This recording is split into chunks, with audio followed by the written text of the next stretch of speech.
Good morning. Welcome to Spring Piston Rifle Fever. If you have never subscribed to my channel, I'd highly appreciate if you would subscribe and ring the bell to get notifications. And also, there's a new thing called hype. So on my new videos, if you swipe that comment bar to the side, it'll have something that says hype, and you push that, and that helps the algorithms of my channel. It makes it more visible to people, and that's highly appreciated. So today, as you can see in the title, uh, this is going to be 16, or I guess maybe 17 false statements that I have heard on YouTube, even some in Facebook, about spring piston air rifles.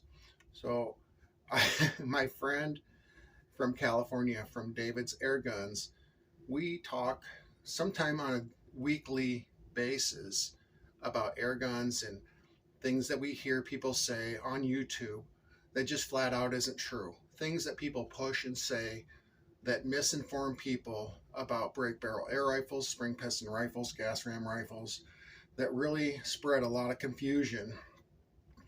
Oh, I just thought of another one. So I'll try to remember that also. So it's going to be like 17 plus things that people say on YouTube that aren't true. So first off, while it's fresh in my head, before I change the subject, or talk about my sheet that I have made out, is that a gas ram is better than a steel coiled spring system. That's just not true. That a gas ram is not better than a steel coiled spring system. So in here, inside, you can't see the action. This is my HW50S.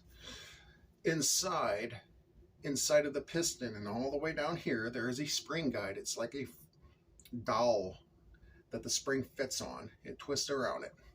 So when you cock it, that goes down. I'll just do it. So the spring is getting compressed right now. So the trigger engaged it. So on a gas ram system, it's the same thing, but instead there's this little fat cylinder, and it has a little metal rod that goes inside of it. And when you cock it, it goes forward and it compresses the air. Same way with a spring piston system. The only difference is a spring piston system is going to be easier to cock. The very end part of the cocking stroke, down at the bottom here, will be tougher if you go slow, but if you go fast, you'll never feel it like that. But on a gas ram system, no matter what, start to finish, when you cock your air rifle, it's going to be much tougher. So also on the gas ram system, they are known scope breakers.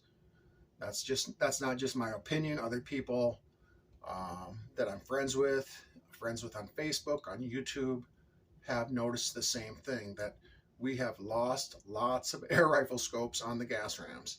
It's not that a steel coiled spring can't break scopes. They can and will, but I have noticed that I get more longevity out of a steel coiled spring piston on the average. And my friends say the same exact thing. David's Air Guns, David, he says the same exact thing also. So also, they say that a gas ram is not affected by the cold like a steel coiled spring piston system is. That's 100% not true. I have chronographed. Actually, several years back, I had a video on my old channel that YouTube deleted, and I tested percentage-wise my Gamma Hornet Maxim against my Hatsan 125 25 caliber, and on the average, on the percentage-wise, the Gamma with the gas ram system lost more energy and velocity than the steel coiled spring piston system did. So that's one I wanted to cover right now. It just popped in my head. So we're going to go through these that I have written down, and hopefully I can make some sense of it to you. So I've heard this from a very popular channel, Dr. Such and Such. I won't say his name. I heard him saying and touting that a long barrel is better than a short barrel, that it's a more accurate barrel. That's just not true. You know that they make carbines with a shorter barrel and they're extremely accurate. air arms, rifles, the Pro Sport and the TX200. They make a carbine version where the barrel, I think, is only like 9 inches long. Extremely accurate competition rifles. The HW rifles, the HW97, I don't know how long the barrel is, but they have a carbine, and it's a short barrel. Extremely accurate, known worldwide by people that have shot them and used them, that they are extremely accurate air rifles. The length of the barrel does not dictate the accuracy. The length of the barrel means that it's going to be easier to cock because the leverages are going to be greater. So that's the important thing when it comes to air rifles, and also your spring that you have in your system. Some people are not going to want such a stout shooting rifle. Some people detune their HW50s to shoot more like an HW30, which really is a good idea, especially if all you're going to do is target practice and you don't have a lot of wind and you're not going to shoot super great distances because the wind affects a pellet more as it goes slower over greater distances. So you got to have a happy medium when it comes to that. So the longer barrel thing is not true. Okay. What's the next thing I've heard said on YouTube? And a lot of these channels are very popular channels. Yeah. This is one I've heard from Aragon. I won't say her name. She was testing some rifles and she said, well, this one's shooting a little slower, so that's why it's less accurate. That's not true. That's just 100% not true. In the Olympics, they shoot much, much slower. They shoot like under 500 feet per second or under, is what I've been told by Tom Gaylord. And he even, right out of his mouth, he said a slower pellet is generally a more consistent flight path of a pellet versus a super fast pellet. So that's coming out of Tom Gaylord's mouth, and I've shot low-powered springers like my HW30, my son's Stoeger S3000C, which is a Zizico, or I'm not saying that right, XS12. It's the same thing, extremely accurate rifle, low velocity. So that's just not true. Okay. Also, a video and great air rifle company that I disagree with on this statement was you can't shoot a spring piston rifle off of a bag because the rifle will jump. It's not just him, but Rick, you feel the other one, the last part of his name, both had said you can't lay your rifle on top of a bag and shoot, a shooting bag. You can't do that because the rifle will jump and you won't get good accuracy. I have gotten fantastic accuracy from shooting off of a bag. And sometimes when I'm out in very windy conditions, that is the only way I can steady my rifle. Most of the time I like shooting off my hand. And sometimes I like sitting and just shooting and having my hand on the forestock where I'm just like this, sort of. I mean, I can't angle the camera down enough to show you what I'm talking about, but it'll be a sitting position, and I will try to get as relaxed as possible, control my breathing as best as possible to do that. So saying that you can't shoot off a bag and that the barrel jumps, that's not true. You might have less accuracy in some air rifles than others, so it's not a 100% statement. You might get good accuracy off the bag and you might not get good accuracy off the bag. It really depends on what you're doing. It depends on the rifle. It's not a set in stone thing. All right. A heavier pellet is a more accurate pellet than a light pellet. Now, that's just not 100% true. A light pellet or a heavier pellet might be more accurate than a lighter pellet, but that's not necessarily true. See, in your barrel, you have, I'll just open this up and see if we can see it. In your barrel, I'll put this up really close. I don't know that it's going to work. Anyhow, there's rifling in there. And each individual rifle is going to prefer certain pellets over other pellets. Wyrows are known to like lots of different pellets, especially H&N pellets. Maybe they build them around that idea, build them around the pellet. But you're not always going to get better accuracy with a heavier pellet. It's just not like a set in stone thing. I've seen where lighter pellets did better than heavier pellets, and heavier pellets did better than lighter pellets, vice versa. So that just really depends. It's not a set in stone thing. All right, number 5. I've seen this on some very popular channels, and when people do stupid stuff like break their air rifle in front of everybody or saw off the barrel, and then they shoot it and they haha, everything's funny, and then the youth see this and do that too. It's foolishness. You don't mistreat your stuff. But the main thing I'm getting to is dieseling is a great way to get more power and speed out of your air rifle. It's true, you'll get more power and speed, but just like in a diesel engine, when the piston goes forward, there is no spark plug to ignite the fuel. It ignites because there is so much pressure in there that it causes heat and an explosion to happen inside the piston. The same thing happens in your spring piston rifle. Whether you diesel it or not, you're going to have some heat inside of your spring piston rifle. So, and anything that migrates, any grease that migrates up there, it's going to start melting your pistons. So in fact, this one, I had used an inferior grease in this one and on the mainspring, and it migrated up into the piston and started melting the piston seal. I went through this one again and I put the heavy tar in it, and that made a big difference. So don't diesel your rifles. People will take petroleum jelly and put it on the end of the skirt. They'll put a little drop of oil. They'll put it in there, put it in the barrel, squeeze the trigger, and think, wow, that was just like a 22 rimfire. I mean, if you want to shoot a 22 rimfire, shoot one. My opinion to you is, if you value your air rifle, you enjoy shooting it, and you want it to last, and you don't want to replace the piston seal, don't do that. Don't put no stupid grease in there to try to get more power and speed. All right.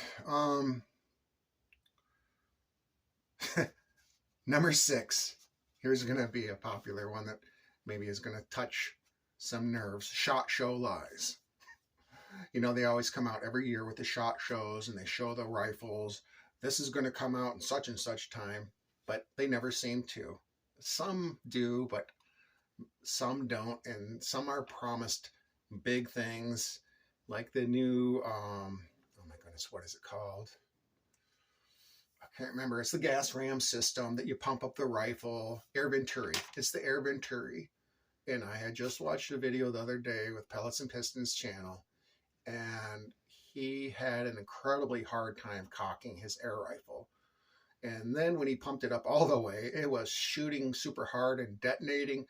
He did get some good accuracy out of it though. So it's interesting. I wouldn't mind going through one of those rifles and seeing if I can figure out what the deal is with them. See if I can make it so it cocks easier. Maybe it's a greasing problem. Maybe it's more than that. I don't know. It sounds like a leverage problem that they screwed up on, personally. But here's another one. They said several years ago, and this had a lot of people excited, there was going to be a JTS Supra 9X, and it looked like a super nice rifle. It looked like a Wyrow. It had really nice looking sights. It looked like it was all metal, all steel, had a super nice looking stock that they showed at the SHOT Show then, and said it was going to be a competition break barrel air rifle, accurate out to 50 yards. It never saw the light of day. I think what it was a BAM B26, XS B26, a copy of the Beeman R9.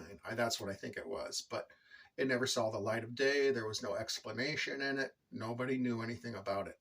Also at the SHOT Shows, what else is going to be greatly exaggerated mostly is going to be the FPS and FPE. They're going to say these wild numbers. They're going to over-exaggerate them. And that's not what we should be educating air gunners about. We should be educating air gunners about shooting skills and accuracy. Those are the most important things for air gunners. If you want more power, go shoot a deer rifle. Go shoot a 22 rimfire.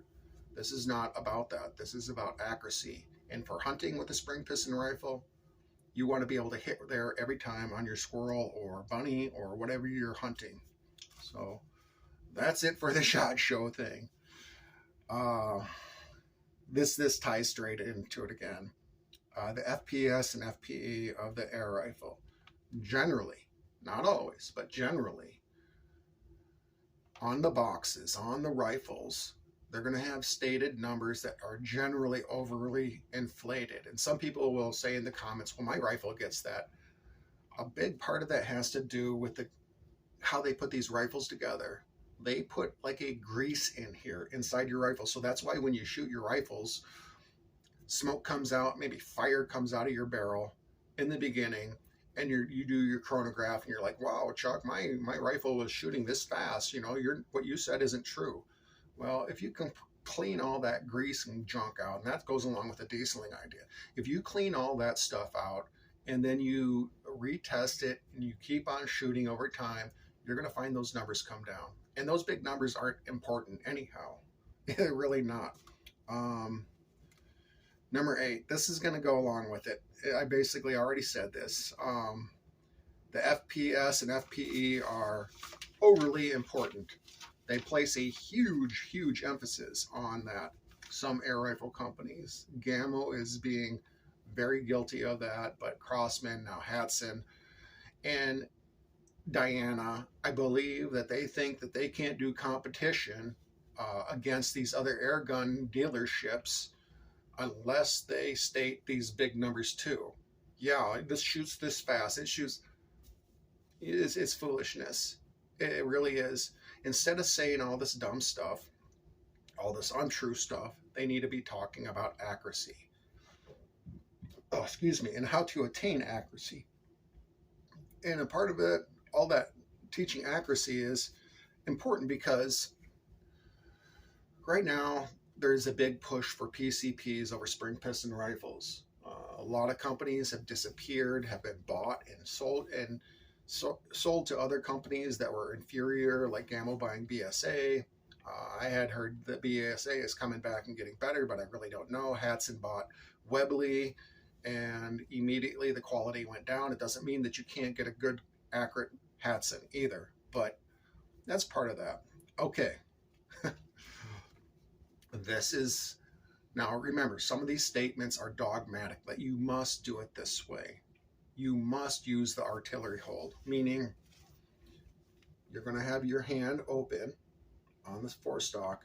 You're going to gently hold back here, and you are going to barely have it in your shoulder, and then you are going to slowly and gently squeeze the trigger. That is the basics of the artillery hold. I don't agree that every rifle is that way. My Dianas, they require a firm grip. I've heard that some Gammos, like the Gammo Magnum, unless you hold it like a deer rifle, meaning you shoulder it tight, you squeeze tight on the forestock, that you can't get good accuracy. So, number 10, same thing. Some people say, hold your air rifles tight like a deer rifle, no matter what air rifle it is. These are dogmatic statements that just really aren't true. You find out what works. I suggest you try a bunch of pellets first, find which ones are grouping good. Use a normal grip, not an over grip. All you got to do is, you don't squeeze it tight. It's less than a handshake tight, but you're holding it, and your forehand is just holding it, not overly holding it, not squeezing it like a death grip. You're not pulling as tight as you can in your shoulder. You're just up and aiming and slowly squeezing the trigger. And that's important. That trigger control is incredibly important. This is can't. You definitely don't want to do that. And when, for instance, your friends or your children are shooting and you stand behind them, you watch the rifle, because sometimes the juniors will have it twisted and they won't realize it. Sometimes we'll have it twisted and won't realize it. And it'll throw you shots. You'll start grouping over here, grouping over there. And why is it doing that? I shoot this right on the bullseye. Now you're shooting over here. It's because of how it's being held. Okay. Number 11. My budget break barrel air rifle is just as good as your high-end air rifle. You might be able to get just as good accuracy, but I guarantee you that the build quality in a Gamo, Hatsun, Chinese Beeman, or whatever is not going to be as good as an HW Air Arms fine work bow, old British Webley, and there's many others. Facebook friend who sent Christopher the Diana 24J. He said there are so many spring piston rifles that are high quality you don't even know about anymore because they've disappeared. And it's part of the war on spring piston rifles, which really stinks. Okay, so it's just not true. I'm not saying you can't have fun with a budget rifle. I have fun with budget rifles. I got my son's Stover right here. I shoot that from time to time, and it's got great accuracy. It doesn't have a great trigger. It doesn't have a great feel, but it's an accurate, fun little rifle. Okay. Here's the next one. You must use chamber lube every 1,000 shots. So chamber lube is a type of, I think it's a silicone oil that they say will not ignite. So they recommend you open your barrel inside right there. See that white seal, not the top one. That's where you load your pellet, but the bottom one. They say that you should put a drop or two of this silicone oil in there every 1,000 shots. That's not really true. In fact, you're going to melt your piston seal if you do that. You don't want to do that. So the most important thing is that you are properly lubed inside of your compression tube, that you have a light coat, very, very light coat of moly grease. That will help your piston glide, help compress air, and help preserve your cylinder and piston. That's more important than anything. And when you get these rifles from the manufacturer, they don't have any of that stuff in there. People go shoot them, they burn up their piston seals, they get galling on the inside of your compression tube. And that's one of the reasons why I've shared videos on disassembling, reassembling your rifles, so you can know how to preserve your rifles so you don't buy your rifle and then all of a sudden you start shooting it and thousands of rounds later, pretty soon you're hearing this scratching, galling stuff and your rifle's destroyed because they didn't take their time at the assembly factory and properly put the proper lubes inside of your compression tube. So definitely I don't agree with the chamber lube. In fact, I had a Diana 260 sent to me, which was, it's in excess 18, 19. That's exactly what it is. Same thing as the Crossman Storm, Optimus, all those rifles. That's exactly what it is. But he had told me that he put some chamber lube inside of his rifle and he got this erratic velocities, and then he lost energy. What happened was the piston seal got burned up inside the compression tube because these people told him, these authorities, these smart air gunners that are supposed to be so much on top of it all that we're supposed to look to, told him to do that, and it melted his piston seal. And it's melted piston seals on thousands and thousands of air gunners because they listen to some stupid advice. Don't do that.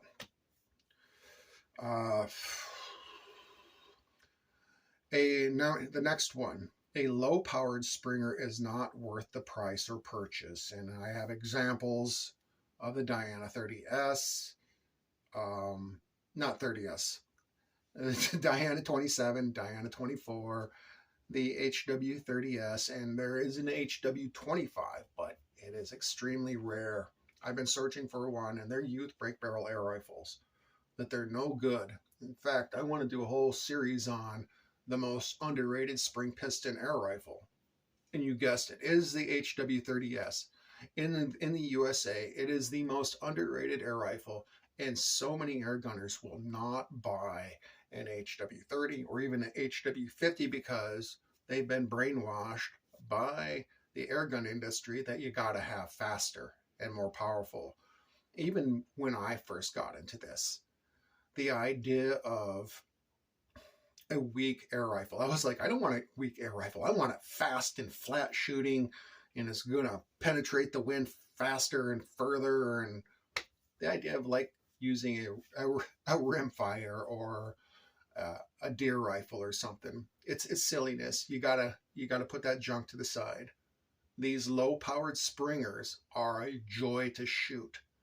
When you're watching your pellets land on top of the pellet holes or going through the same hole over and over again, and it's not hard to cock, they're a joy to shoot. They're a lot of fun, and you're really missing out if you don't have one. I think everybody should have a low-powered spring piston rifle. I had seen a Cometa on eBay, a Cometa 100, but it's kind of beat up, and I've been tempted to bid on it or get it, but it's really beat up for what the price they want for it. But they're a lot of fun, these junior air rifles. So you're not, they are definitely worth it. The price tag, they're definitely worth it.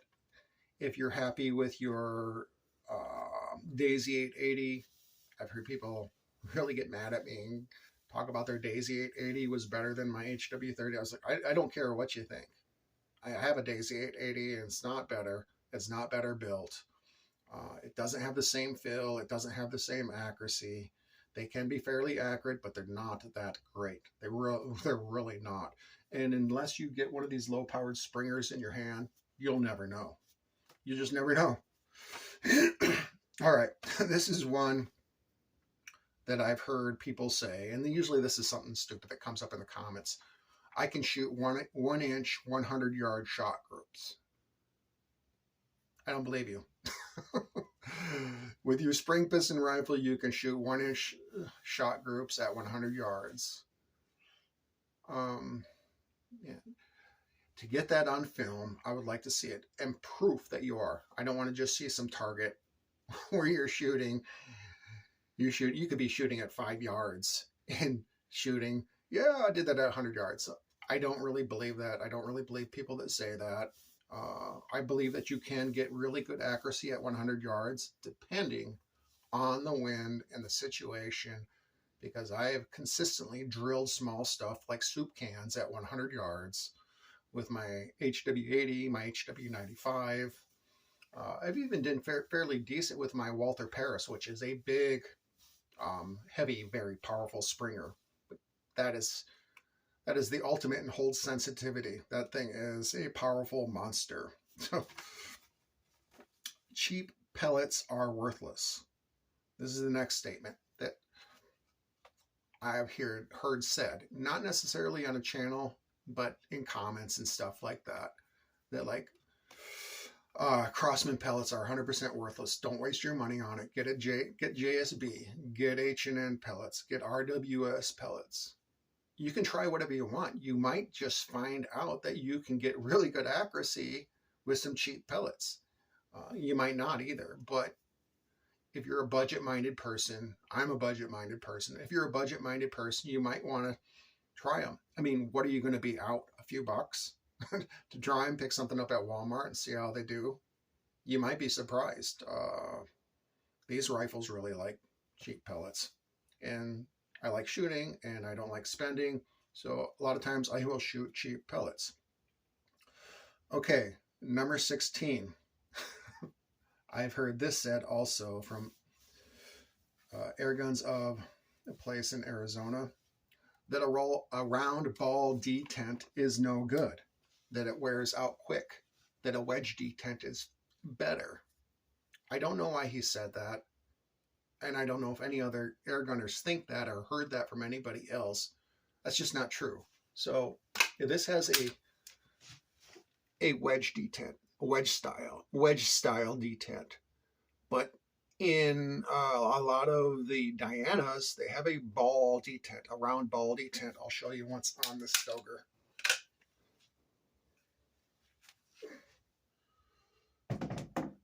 And the HW30S also has a round ball detent. But I have Diana's, the Diana 24J, which is my son's. That is 35 years old and has had much use. Round ball detent. Both my Diana 34s, 22 caliber and 177 caliber. Round ball detents. You know what? They lock up perfect. I've never had a problem with them. The round ball detent I have never seen wear out. And other air gunners say the exact same thing. So this is a round ball detent. And this is a Chinese gun. This is a Chinese XS12 is what it is. A BAM XS12. So Stoker bought this. Company bought the rights to this. They changed the stock a little bit, which I hate. And they put this big plastic handle on there, which I hate. I would love to get an old XS12 and an X15 air rifle because they have the wood stocks and they just look nicer. I've seen some that had all steel rear sight. The front sight was steel also. Some are plastic, but the build quality just looked nicer. Also on that BAM 15, excuse me, it had a shorter stock and would be really, really good for youth. And I did a post in, I wish I knew where I put my water. Oh, well, there it is. I did a post on YouTube and Facebook, the war against youth spring piston rifles. Also another one recently on is the BAM B15 for America's youth. And I said if SMK could import a lot of those brake barrels over here into the USA, or even better yet, if SMK could have a manufacturing site or distribution site in the United States and distributed these rifles and made sure that the quality control was high, these would be great. They would be a great trainer for young hunters, how to point an air rifle, how to point it in a safe direction, holding onto the barrel, accuracy. It would fit these junior shooters good. That is so important. One other thing that just caught my mind is on the hunter safety course, because I've been pointed at so many times by young shooters, even adults, which is a major pet peeve, is to give the kids a play rifle and see how they do, see how they handle it, see where they point it. If they point it in an unsafe direction, immediately they get disqualified from the class and getting their certificate, and they have to retake it again after that. That's what I think. But I think that rifle would help a lot. So, oh my goodness. So yeah, I covered the round ball D10. I went off on a rabbit trail there for a little bit. This one I haven't heard, but David said he heard it. And this is from that doctor guy. And he said that, David said that this guy was saying that waxing your pellets was a good idea. Put this wax on your pellets because it's going to seal up the chamber better when you're going to shoot. So I think it's a really bad idea. David thinks it's a really bad idea because eventually that stuff's going to gunk up your barrel. It's going to cause dieseling. It's going to cause problems in your air rifle. You don't need to add any wax or any junk to that. Another thing that I've heard also from the same channel, I don't follow this fella, I'm not against him, but he's putting out a lot of false information, was you must store your air rifle upside down. So barrel first, upside down. You must store your rifles this way. And I've had people in the comments that followed this doctor and said, yeah, this doctor said you should store them this way. I've never had any problem storing them like this or like this. Ever. I've never had any problems with that. David had mentioned that potentially certain rifles that have a gas ram, see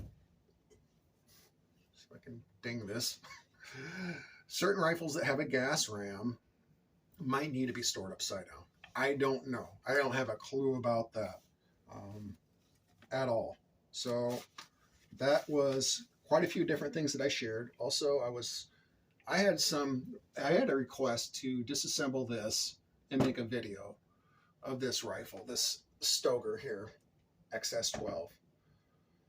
I had a request to disassemble that, and I really actually need to because I put inferior grease on the mainspring and it calmed down the shot cycle, but I know it's going to migrate up into that piston seal, which is not a good thing. So if there's enough people that really want me to do that in the comments, let me know about that.